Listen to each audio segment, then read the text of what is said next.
Alô, você que está em casa, tudo bem? Bom dia, boa tarde, boa noite. Eu, professor de Clé, estou aqui na área para corrigir as questões de direito civil do concurso da Cefaz do Rio Grande do Sul. Essa prova foi aplicada ontem, sábado, dia 2 de fevereiro, e eu estou gravando esse vídeo já no dia seguinte, dia 3 de fevereiro, para fazer a correção da prova e trazer aí o gabarito extraoficial, né? Ainda não houve a divulgação do gabarito por parte da banca CESP-NB, mas eu vou aqui tentar me antecipar e pelo menos expor a minha opinião a respeito das questões que foram aplicadas na disciplina de Direito Civil. De antemão, se houver alguma divergência em relação à banca CESP-NB, eu já peço desculpas, porque como eu estou tentando colocar essa gravação o mais rápido possível aí nas redes sociais, é possível sim que algum equívoco ocorra em razão da pressa, né? Em razão aí dessa celeridade, tá bom? Mas o importante é dar um balizamento para você que fez a prova, você aí que está ansioso em conferir as questões, em saber o gabarito, em saber se foi bem, saber se foi mal. Esse é o nosso propósito aqui, minimizar essa ansiedade de quem fez a prova. Beleza? Coloquei a prova crua, um aluno bateu aí, escaneou nos aplicativos de celular, mandou pra gente. Eu não tô nem digitando, botando em slide, nada disso não. O negócio é ser rápido e conseguir te passar essa informação. Então, olha só, tá aqui a nossa prova, tá? Tem direito empresarial, civil e penal no mesmo grupo de questões. E direito civil começa aqui, ó, na questão de número 36. É por essa questão que nós vamos começar a nossa correção.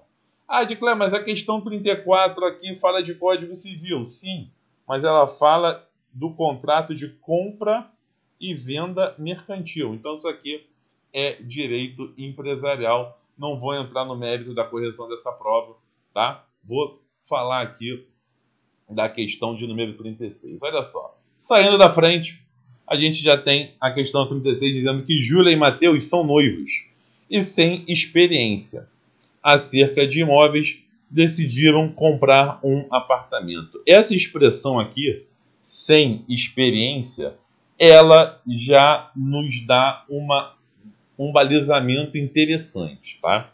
Vamos lá. Eles compraram um apartamento. André, corretor de imóveis que os atendeu, percebendo a inexperiência do casal, ó, novamente inexperiência do casal, alterou o valor do contrato de compra e venda do imóvel para 3 vezes acima do preço de mercado. Ou seja, Júlia e Mateus enfrentaram aqui... Espera aí que entrou um negocinho, né? Como eu disse, não vai ter nem edição, hein, gente? Essas janelinhas chatas que entram, se entrar eu vou tirar. Júlia e Mateus enfrentaram aqui um dano patrimonial, pois tiveram uma obrigação excessivamente onerosa, muito acima do que deveria ser.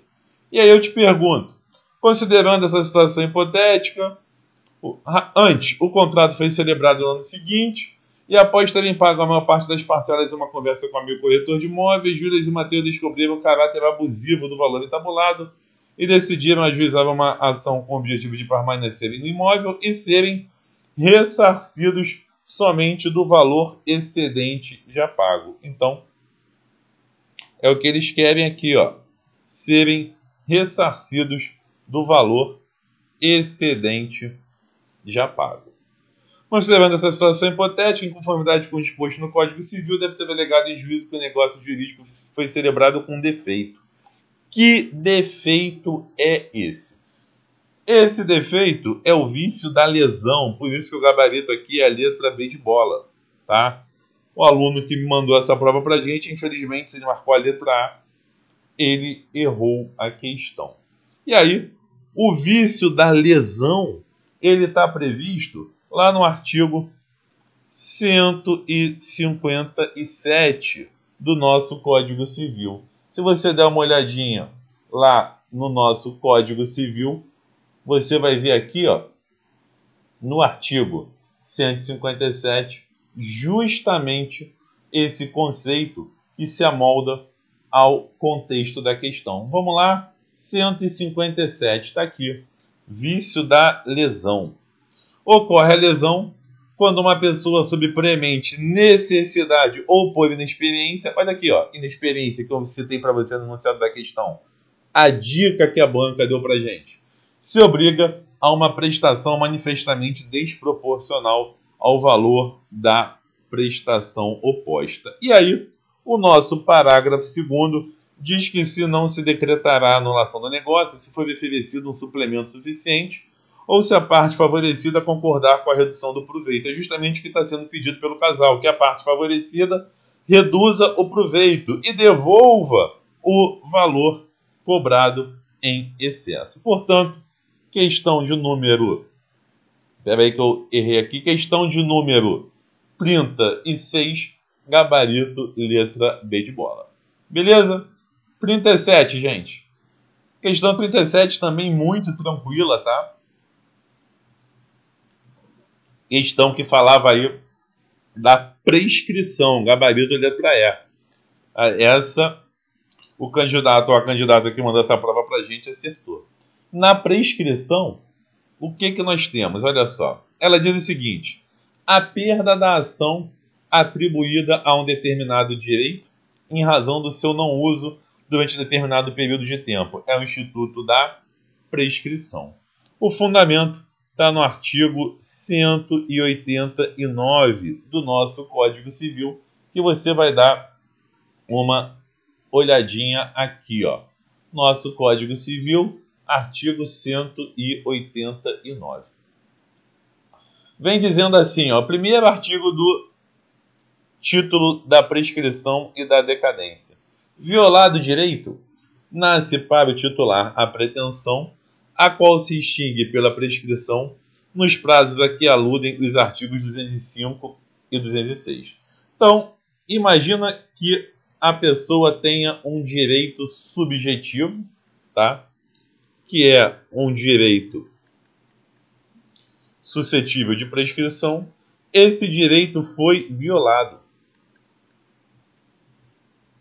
Esse direito foi violado. Violado o direito, você acabou de ler que nasce para o titular a pretensão. Pretensão que é a possibilidade de fazer valer esse direito violado na justiça. Por meio da pretensão, ele pode ingressar com uma ação. Beleza? E aí, o que acontece? Novamente lá no artigo 189. Ó. Violado o direito, nasce para o titular a pretensão a qual se extingue. O que se extingue? A pretensão. Então, a prescrição, ela extingue a pretensão, que é justamente a possibilidade jurídica de fazer valer esse direito na justiça. Portanto, ó, a prescrição, ela atua aqui, extinguindo a pretensão e, consequentemente, ocasionando a perda da ação. Beleza? Gabarito aí, letra E. 38. 38 é questão clássica. Questão clássica em provas de concurso, já bem antiga, falando aí sobre a classificação dos bens públicos, classificação essa que está no artigo 99 do nosso Código Civil. Olha só. O artigo 99, ele nos diz que o bem público, ele pode ser de uso comum do povo, de uso especial e dominical. Aqui, nós temos um terreno destinado ao estabelecimento de uma autarquia em determinado estado federado. Se esse terreno ele está destinado ao estabelecimento de uma autarquia, ele está tendo aí um uso. Por isso, eu posso afirmar que ele está afetado. Tá? E aí, lá no artigo 99 do nosso Código Civil, nós temos justamente essa classificação. Vamos lá no 99, ó. Cadê ele? Cadê ele? Está aqui. São bens públicos os de uso comum do povo, os de uso especial e os bens públicos dominicais. Tá? Nos de uso especial, nós temos aqui os terrenos destinados a serviço ou estabelecimento da administração, no nosso exemplo, estadual. Inclusive o de suas autarquias. Ou seja, fechou o enunciado da questão, está blindado aqui em cima do inciso 2º. Tá? Concluímos, então, que este terreno ele é um bem público de uso especial, nos moldes aqui do inciso 2º. E aí, os bens públicos de uso especial, ele não pode ser vendido, ele é inalienável enquanto conservar essa qualificação. Beleza? Era isso que a questão queria da gente. Eu estou me enrolando aqui com esse negócio, mas vou acertar. Ó. Gabarito, então, da questão 38. Letra C de casa. Bem público de uso especial que é inalienável enquanto conservar essa qualificação. Beleza? 39. Questão 39. Pedro tem uma dívida líquida e certa e vencida com Carlos, que reside em lugar incerto. Maria, amiga de Pedro e terceira não interessada na relação jurídica de Pedro e Carlos, resolveu efetuar o pagamento da dívida. Como Maria não localizou Carlos, então Maria não localizou o credor Carlos. Ela fez um depósito judicial em nome deste e a conta de Pedro, que não se opôs e assim a dívida foi extinta. Considerando o disposto no Código Civil, Maria procedeu a o quê? Gabarito aqui, na minha opinião, né, não é o oficial, é o extraoficial. Questão 39, letra D de dado, pagamento em consignação. Adclé, onde é que tem isso? Nós vamos ter lá o artigo 334, definindo o que é pagamento em consignação, combinado com o artigo 335, em especial o inciso 3º, que é justamente essa situação onde não se localiza o credor. Vamos dar uma olhadinha? Olha lá. Artigo 334 e 335. Vamos nessa. Chegou rapidinho. Ó.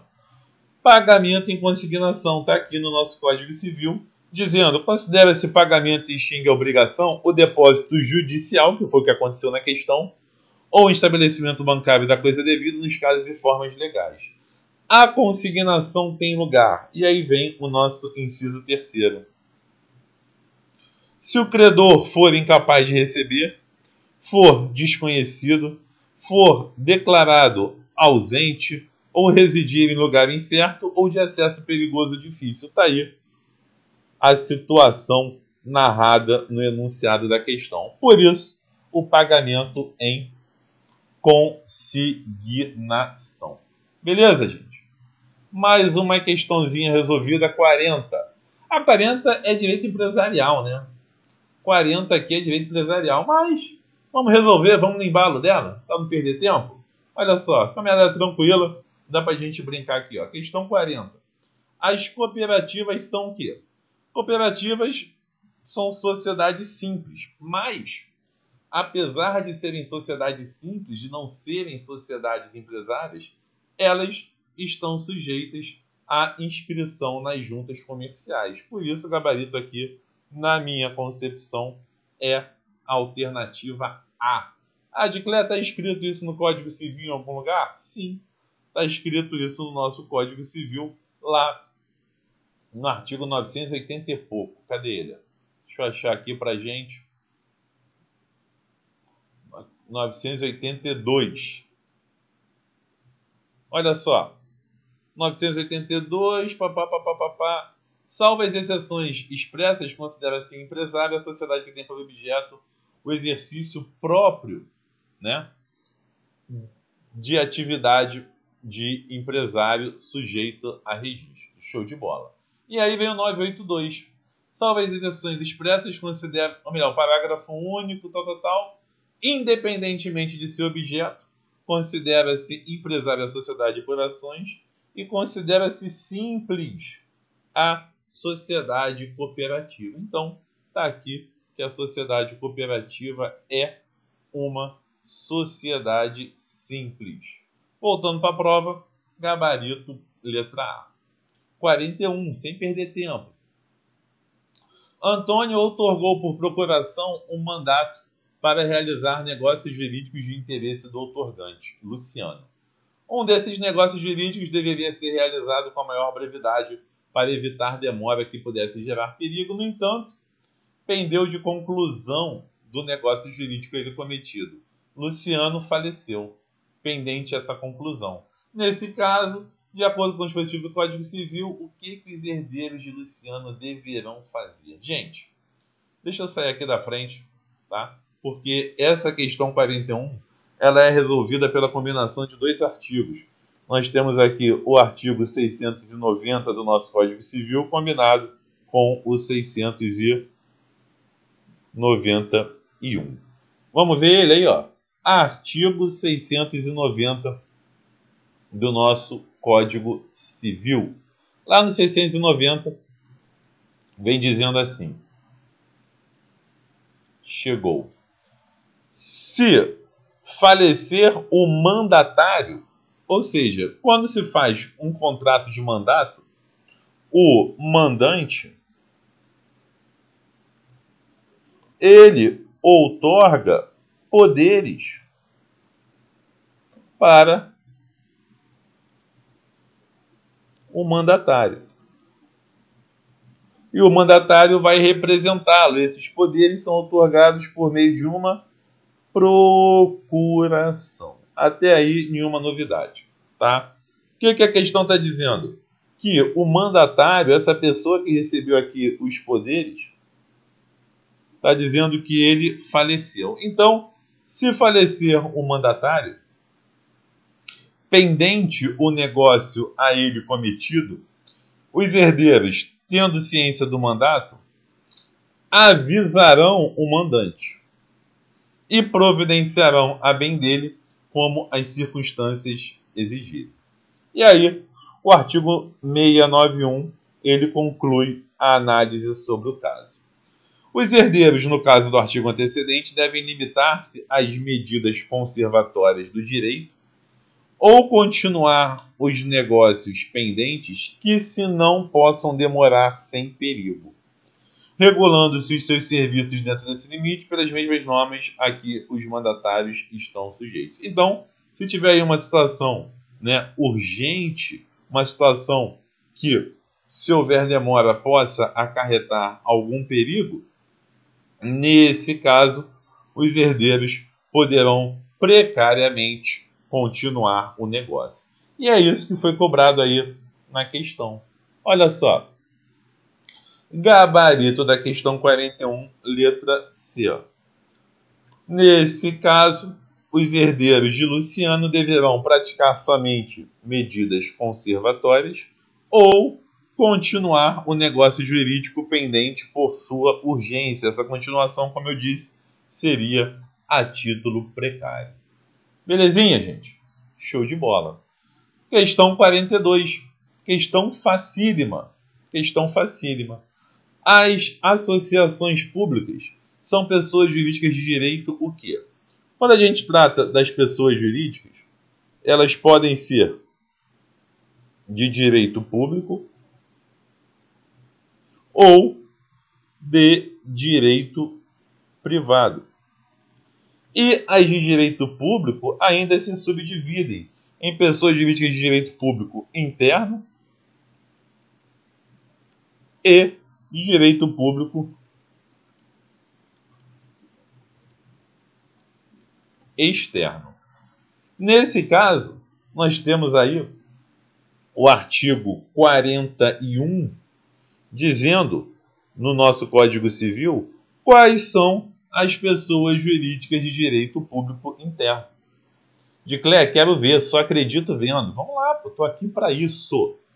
Questão com base no artigo 41. Aqui está o artigo 41, dizendo que são pessoas jurídicas de direito público interno. Aí vem a União, os estados, o Distrito Federal, os territórios e os municípios, as autarquias, inclusive as associações públicas. Então, as associações públicas são pessoas jurídicas de direito público interno.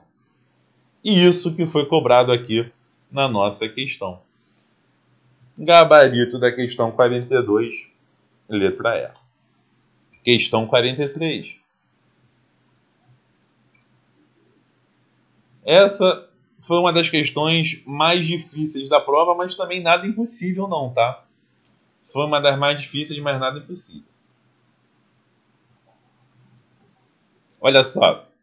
Décio, plenamente capaz, faleceu e deixou um testamento cerrado.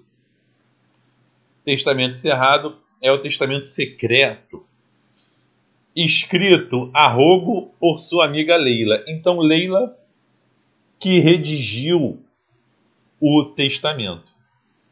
E aí, Décio assinou esse testamento, que foi válido, pois ele foi aprovado antes do seu falecimento por um tabelião, na presença de duas testemunhas, que é um requisito aí do testamento cerrado.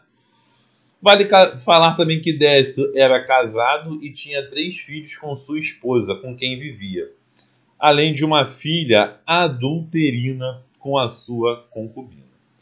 Considerando essa situação hipotética e as disposições do Código Civil, Décio pode nomear quem como herdeiro testamentário. Gente, essa questão 43, ela é resolvida, primeiro, pelo artigo 1900, inciso 5, combinado com o artigo 1801.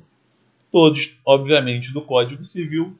O próprio artigo 1900, inciso 5, ele faz remissão ao 1801.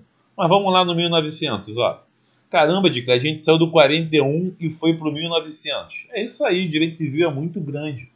É por isso, gente, deixa eu dar outro recado. É por isso, tá, que você tem que estudar direito civil muito antes do edital. Esses estudos de direito civil pós-edital, de Cléo, o que cai mais para eu estudar? A essa altura do campeonato, gente, não é mais suficiente. As médias das provas, na área fiscal principalmente, estão altíssimas. Então não adianta mais você deixar alguma disciplina em segundo plano. O gabarito tributário e acerta metade civil. Não adianta mais. Como as médias estão altíssimas, você tem que ir bem também nas disciplinas que antes, em algumas situações, eram deixadas a segundo plano ou em segundo plano. Tá? Então, você viu, saímos do artigo 41, também por 1900, é muito grande. Recado que eu te dou. Se você não foi bem nesse concurso da Cefaz Rio Grande do Sul, vai continuar estudando para a fiscal? Começa logo o direito civil, porque a disciplina é extensa. Ela demanda tempo. É difícil? Não, não é difícil. São detalhes porque ela é muito extensa. E aí, com tempo, com repetição, com certeza você vai começar a gabaritar direito civil da mesma forma que você vai bem em direito tributário. Tá bom? Voltando aí, vamos lá para o artigo 1900. Cadê ele? 1700. Está aqui, chegando o 1900. Olha só. É nula a disposição, inciso 5º, que favoreça as pessoas a que se referem os artigos 1801 e 1802. Então, o testamento ele não pode contemplar essas pessoas que estão listadas aqui no 1801 e no 1802. De Claire, que pessoas são essas? Estamos chegando lá. Ó. 1801. Está aqui. Ó.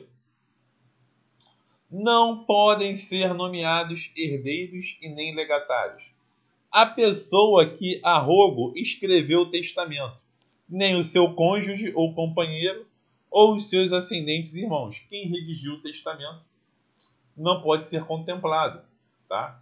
Porque haveria aí uma facilidade de se burlar a vontade daquele que está fazendo o testamento e a pessoa que está escrevendo beneficiar a si, ou ao seu cônjuge, ou ao seu pai, ou ao seu filho. Então, as pessoas relacionadas àquela que escreveu o testamento não podem ser beneficiadas. As testemunhas, tinha 2 testemunhas, também não podem ser beneficiadas. O concubino ou a concubina do testador casado, tá? A não ser que, sem culpa da concubina, o testador já esteja separado de fato do cônjuge há mais de 5 anos. O tabelião civil ou militar. O tabelião também não pode ser beneficiado. Ou o escrivão, perante quem se fizer, assim como se fizer ou aprovar o testamento. Ou seja, essa galerinha aqui, ó, não pode ser beneficiada no testamento. Ficou claro? Voltando lá para a nossa questão, ó. Décio pode nomear como herdeiro testamentário. Deixa eu sair aqui da frente. Letra A. Sua esposa e sua concubina. A esposa pode, concubina não. Sua filha adulterina, ou seja, filha da sua concubina? Pode. Aqui pode. O cônjuge de Leila. Leila é quem escreveu o testamento. O cônjuge dela não pode. As pessoas que estão ligadas não podem. O tabelião também não pode, nem testemunhas. Portanto, por exclusão, gabarito aqui, letra B de bola. Legal? Questão 44. De acordo com o Estatuto Estadual da Igualdade Racial, os remanescentes das comunidades de quilombos que estejam ocupando terras quilombolas no Rio Grande do Sul. Gente, esse aqui é o Estatuto Estadual, tá, da Igualdade Racial. E antes da prova, eu falei nas turmas que eu dei que a banca ia cobrar uma questãozinha sobre isso, letra de lei. E não foi diferente, ó. Caiu aí uma questãozinha sobre isso, letra de lei. Questão fundamentada aqui no artigo 19 desse Estatuto Estadual. Olha só o nosso artigo 19 aqui. Letra da lei. Aos remanescentes das comunidades de quilombos que estejam ocupando terras quilombolas no Rio Grande do Sul, será reconhecida a propriedade definitiva das mesmas, estando o Estado autorizado a emitir-lhes os títulos respectivos. Babá, babá, babá. Então, gabarito aqui da nossa questão de número 44, letra E. Beleza? Letra de lei. Não tem conceitos doutrinários, nada disso aqui não. E a questão 45 também. Questão aí a respeito da Lei Maria da Penha. Questão letra de lei. Falando sobre a medida protetiva que pode ser concedida pelo juiz no caso de violência doméstica contra a mulher. E essa questão 45, ela também está fundamentada aí no artigo 19 da Lei Maria da Penha, em especial no seu parágrafo 1º. Vamos lá no artigo 19, ó. Chegando aqui na Lei Maria da Penha, artigo 19. As medidas protetivas de urgência poderão ser conhecidas pelo juiz a requerimento do MP ou a pedido da ofendida. Mas o que fundamenta a questão mesmo é o parágrafo 1º, dizendo que essas medidas protetivas de urgência poderão também ser concedidas de imediato, independentemente de audiência das partes e de manifestação do MP, devendo, obviamente, o MP ser comunicado. Então, este artigo 19, parágrafo 1º, foi que fundamentou aí a nossa questão 45, que vai ter, obviamente, como gabarito a alternativa D de dado. Beleza, gente?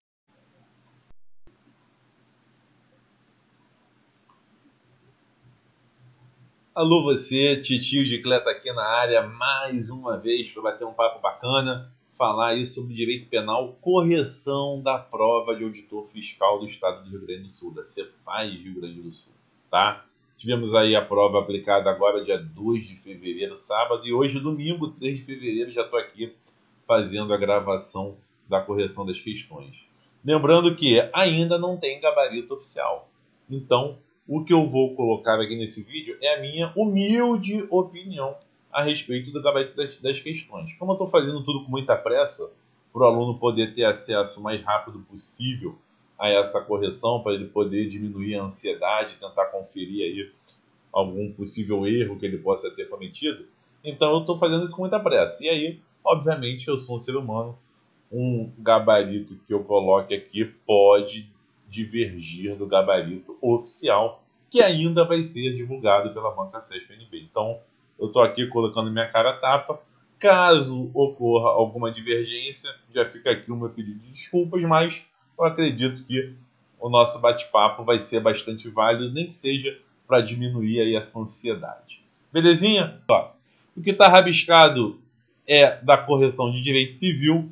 Eu vou começar agora, a partir da questão de número 46, a parte de direito penal. Tá bom? E a questão 46 foi tranquila, letra de lei. De acordo com o Código Penal, o agente que altera selo destinado a controle tributário comete qual crime? Isso aqui é um crime contra a fé pública, tá? Que se enquadra no crime de falsificação de papéis públicos. Isso está lá no artigo 293 do nosso Código Penal. Cadê o nosso artigo 293? Deixa eu colocar aqui o Código Penal para você. E não abriu o Código Penal não? Então vou abrir agora. Abrir aqui. Computador. Está dentro da minha pasta das leis. Cadê o meu Código Penal? Código Penal. Onde estás? Ué, tá aqui, ó. PDF do Código Penal. Show de bola. Então aqui está o Código Penal. E o artigo 293, ele está chegando.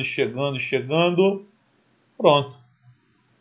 Aqui, ó, o 293. Falsificação de papéis públicos. E quando fala do selo destinado a controle tributário, está aqui no inciso 1º do artigo 293. Belezinha? Portanto, letra E, a questão 46, na minha opinião, né? Questão 47, ó. Determinado auditor fiscal da Cefaz exigiu do contribuinte o pagamento de tributo que sabia ser indevido, afirmando que iria recolher o valor aos cofres públicos. Então, quando se exige do contribuinte o pagamento de tributo que sabe ser indevido, afirmando que vai recolher isso em seus cofres públicos, a conduta exigir, ela nos leva ao crime de concussão, lá do artigo 316 do nosso Código Penal. E aqui tem, ó, exigir. Só que a concussão fala exigir vantagem indevida. Exigir vantagem indevida, o que não é o caso da questão. Na questão, o que nós temos é a exigência de um tributo. Na questão diz que é devido ou que é indevido? A exigência de um tributo que sabia ser indevido. Então, tributo que ele sabia ser indevido. Aqui sabe ser indevido, tá? E na questão ainda diz mais. Diz que ele afirmou que iria recolher o valor aos cofres públicos. Afirmando que iria recolher o valor aos cofres públicos. Voltando lá no nosso Código Penal, nós temos aqui essa parte que ele afirma que vai recolher aos cofres públicos, está aqui, ó.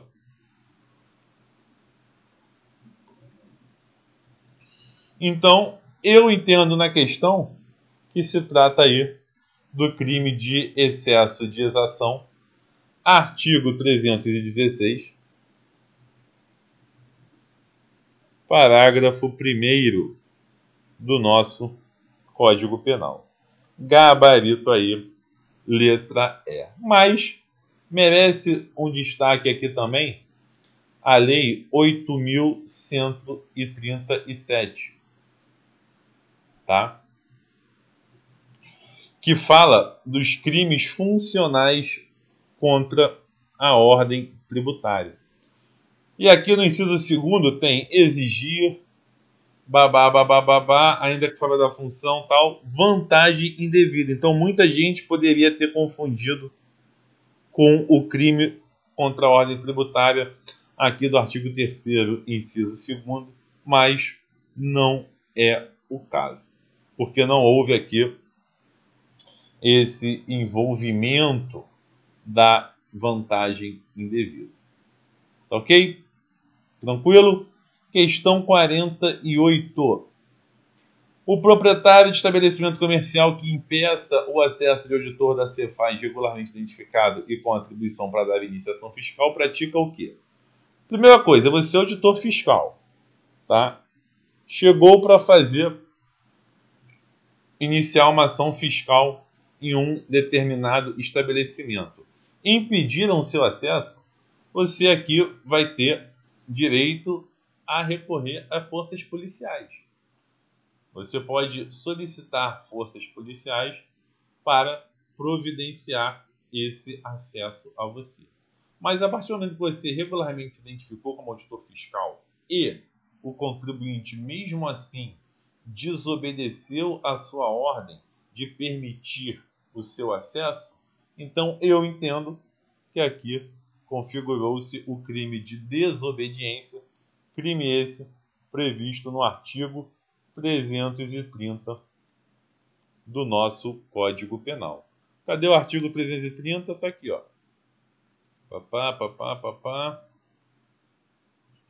329, 330. Está aqui, ó. Desobediência. Desobedecer a ordem legal de funcionário público. Então, é diferente, tá, do crime de resistência, porque na resistência tem violência ou ameaça. No caso, ele vai simplesmente desobedecer a uma ordem. Então, não há que se falar em resistência, e sim em desobediência. Portanto, está aí, gabarito da questão 48. Na minha opinião, não sei se o Sérgio vai dar uma questão diferente, letra C. Questão agora 49. De acordo com a Lei 8.429, blá, blá, blá, blá, blá, blá, constitui atos de improbidade administrativa que atendem especificamente contra os princípios da administração pública. Então, questão clássica aqui da Lei 8.429, que nesse concurso estava sendo cobrada dentro de direito penal. Olha só, quando a gente vai lá na Lei 8.429, que está aqui, nós temos a partir do artigo 9º, cadê ele? Aqui, ó. Artigo 9º. Nós temos as espécies de atos de improbidade administrativa. Começando pelos que importam enriquecimento ilícito. Depois, no artigo 10, nós temos os que causam prejuízo ao erário. Recentemente foi inserida aqui, na Lei 8.429, uma outra modalidade de ato de improbidade administrativa relacionada à concessão de benefício fiscal. Está aqui, ó. Isso entrou na Lei 8.429 em 2016, por meio da Lei Complementar 157. E a questão pedia que você identificasse um ato que atentasse contra os princípios da administração pública. Então, a questão pedia que você identificasse uma alternativa que estivesse aqui, ó, no artigo 11 da Lei 8.429, tá? Dessa forma, O inciso 4º, negar publicidade aos atos oficiais, é o gabarito da nossa questão. Obviamente, é um ato que atenta contra o próprio princípio da publicidade, conforme mostrado aqui no inciso 4º. Por isso, ó, gabarito aqui, na minha opinião, letra B de bola, negar publicidade aos atos oficiais. Tranquilo, gente? Maravilha? Questão agora 50. O agente que patrocina direto ou indiretamente interesse privado perante a administração fazendária, e aqui é o X da questão, valendo-se da qualidade de funcionário público, pratica o quê? Muita gente, como a aluna que me mandou essa prova, ou aluno que mandou essa prova, marcou advocacia administrativa e penso eu que tem errado a questão. Acredito que o gabarito aqui seja a alternativa A, crime funcional contra a ordem tributária. Por que isso, Dicler? Olha só. Aqui, no artigo 321 do Código Penal, nós temos o delito de advocacia administrativa. Patrocinar direto e indiretamente interesse privado perante a administração pública. Tá? Dicler, mas a administração fazendária, ela faz parte da administração pública. Pois é. Mas aí existe um princípio chamado princípio da especialidade que diz que quando uma lei, ou melhor, quando duas leis tratam do mesmo assunto e uma é mais específica em relação à outra, a mais específica deve prevalecer. Portanto, ó, aqui no artigo 3º da Lei 8.137 vem dizendo que constitui crime funcional contra a ordem tributária patrocinar direto ou indiretamente interesse privado perante a administração fazendária, exatamente como está na questão. Por isso que o gabarito, na minha opinião, é letra A, crime funcional contra a ordem tributária. Beleza, gente? Tranquilo? Continuando, questão 51. De acordo com o Código Penal, no que diz respeito às finanças públicas, caracteriza crime. E aí, essa questão 51 trata dos crimes contra as finanças públicas que estão no Código Penal a partir do artigo 359-A. Eu entendo que esta questão 51 tem como gabarito a letra E. Caracteriza crime contra as finanças públicas realizar a operação de crédito com inobservância de limite estabelecido em lei ou em resolução do Senado Federal. E isso está no artigo 359-A, se eu não me engano. Deixa eu ver se é o A. Cadê o 359? Aqui, ó. 359-A, contratação de operação de crédito. E aí vem dizendo, ó, ordenar, autorizar ou realizar a operação de crédito interno ou externo sem prévia autorização legislativa, parágrafo único. É aqui que está o X da questão. Incide na mesma pena quem ordena, autoriza ou realiza a operação de crédito interno ou externo com inobservância de limite, condição ou montante estabelecido em lei ou em resolução do Senado Federal. Por isso, com foco no artigo 359-A do Código Penal, o gabarito preliminar extraoficial aqui da questão 51 é a letra E. Tá ok? Tranquilo? Dicler, por que a letra B está errada? Fala de obrigação no último ano do mandato da legislatura. Pois é. Essa aqui é uma questão que pode gerar uma certa polêmica. Sabe por quê? Porque aqui, ó, no artigo 359-C, vem falando a assunção de obrigação no último ano do mandato da legislatura. Então, estaria aqui parecido com a alternativa B de bola. Mas perceba que a alternativa coloca autorizar a assunção. Então, essa alternativa, ela já trata aqui, ó, da descrição do tipo penal e não do nome do crime, nome iuris, tá? E aí, na descrição do tipo penal, o período não é o último ano, o período trata dos 2 últimos quadrimestres. Por isso que a letra B, acredito eu, será dado como errada pela banca SESC, tá? Beleza? A letra C é prestar garantia em operação de crédito. Se tiver contra a garantia, não é crime. Tá? Executar ato na letra D, que acarrete aumento de despesa total com o pessoal nos 2 últimos quadrimestres, não. Tem que ser a partir dos últimos 180 dias. A partir dos últimos 180 dias. Isso também está lá no Código Penal. Olha só. Letra C, letra D, aqui ó. 359G. Nos 180 dias anteriores ao final do mandato. Tranquilo, gente? Maravilha, matamos aí a questão de número 51, 52.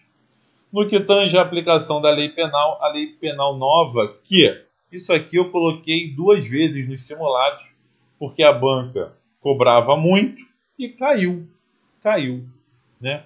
Torna atípica determinada conduta, cessa os efeitos penais da sentença condenatória. Então, a lei penal nova que torna atípica determinada conduta, ela é chamada de abolitio crimes. Isso está lá no artigo 2º do Código Penal. E esta lei produz efeitos ainda que já haja uma sentença transitada em julgada. Dá uma olhadinha aí no artigo 2º. Olha só. Parágrafo único. A lei posterior de que de qualquer modo favorecer o agente aplica seus fatos anteriores, ainda que decididos por sentença condenatória transitada em julgado. Beleza? Portanto, com base aí no artigo 2º do nosso Código Penal, gabarito letra A. 53. É punido na modalidade culposa o crime de... Isso aqui eu também falei 59 vezes no meu curso de exercícios em vídeo lá no portal Silvio Santos. É punido na modalidade culposa o crime de peculato. Peculato, juntamente com o crime do artigo 351 do Código Penal, são, né, os únicos crimes contra a administração pública que admitem a modalidade culposa. Portanto, com base no artigo 312, parágrafo 2º do Código Penal, nós temos aí o crime de peculato sendo punido na modalidade culposa. Cadê o 312? Está aqui, ó, chegou. 312, peculato. E aqui tem o peculato culposo. Maravilha? 54. A conduta típica será inteiramente desculpável e será excluída a culpabilidade quando o erro inevitável recair sobre o quê? Olha só, gente. Nós temos no Código Penal, lá no artigo 21, se eu não me engano, deixa eu ver se é o 21 mesmo, 21. O erro sobre a ilicitude do fato, tá? É o chamado erro de proibição. E aí, o que acontece? O erro sobre a ilicitude do fato, se for inevitável, aquele que o homem médio, tomando os cuidados normais, não conseguiria evitar, ele isenta de pena. E acaba atuando na potencial consciência da ilicitude, que é um elemento da culpabilidade. Como assim, Dicler? Olha só, vem aqui, ó. Quando a gente estuda a teoria do crime, nós dizemos que existem 3 pressupostos para a culpabilidade.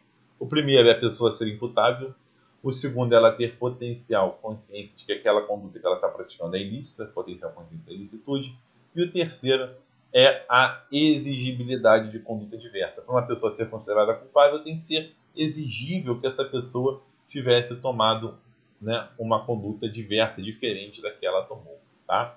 E o erro de proibição atua justamente no segundo elemento, que é a potencial consciência da ilicitude, repercutindo na culpabilidade. Isso que foi cobrado aqui na nossa questão de número 54.